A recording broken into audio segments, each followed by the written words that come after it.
There are several important elements to a nutrition assessment. On a patient's initial visit, it is important to gather several different measurements, including the patient's height. The height is used for calculating many things in nutrition, such as BMI, energy and protein requirements, and the creatinine height index.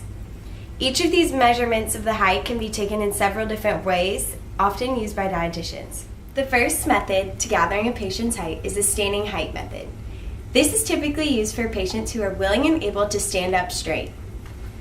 In this method, the clinician will have the patient stand against the wall with their heels, buttocks, and shoulders touching the wall. The clinician will then measure from the base of the floor where the patient's heels are touching the wall to the tip of their head to get their height. This can be done using a tape measure or a stadiometer, which is commonly found in doctors' offices. In some situations, the patient is unable to stand due to acute illness or because they are confined to a bed or wheelchair.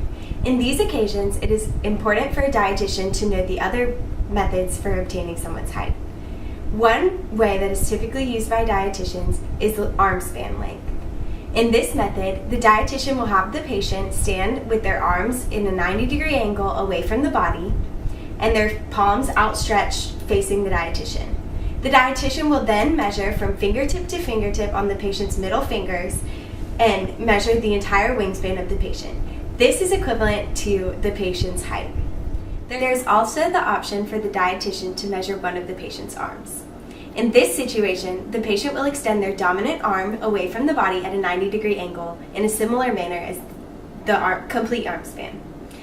The dietitian will then measure from the fingertip of the patient's middle finger to the center of the sternum.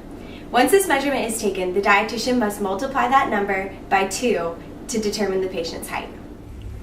Another method for measuring a patient's height is by measuring their knee height. In this method, the dietitian must use a caliper to measure from the base of the patient's foot to the anterior portion of the thigh above the knee. With this method, the dietitian must use the numbers they gather from their results and enter them into an equation. Each measurement should be taken 3 times to avoid inaccuracies and rounded to the nearest tenth of a centimeter. In this method, the patient should be sitting at the edge of the chair with their back straight and their feet flat against the ground. The dietitian will measure from the base of the patient's foot to the top of the anterior portion of their knee. When measuring a patient's knee height, it is also possible for the dietitian to measure the patient's knee height while they are laying in a supine position. This is commonly used for patients who are unable to stand or sit and are confined to the bed. In this method, the patient will lie flat on their backs, and the dietitian will help them, or the patient will themselves place their foot flat on the bed and have their leg in a 90-degree angle, much like the sitting knee height.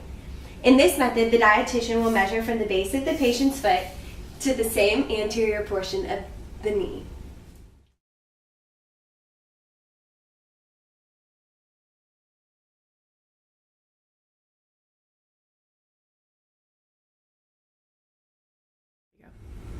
When gathering a patient's height, it is important to remember that inaccuracies can be introduced in several different ways. These include, but are not limited to, the patient leaving their shoes on during the standing measurements, the patient sitting in an incorrect position, and the patient verbally dictating their estimated height to the dietitian. The dietitian must choose the method that is most appropriate for that specific patient based on their illness and their abilities, and each of these methods is a great option when determining a patient's height. Dietitians will become very familiar with gathering a patient's height as it is used daily in the nutrition assessment process.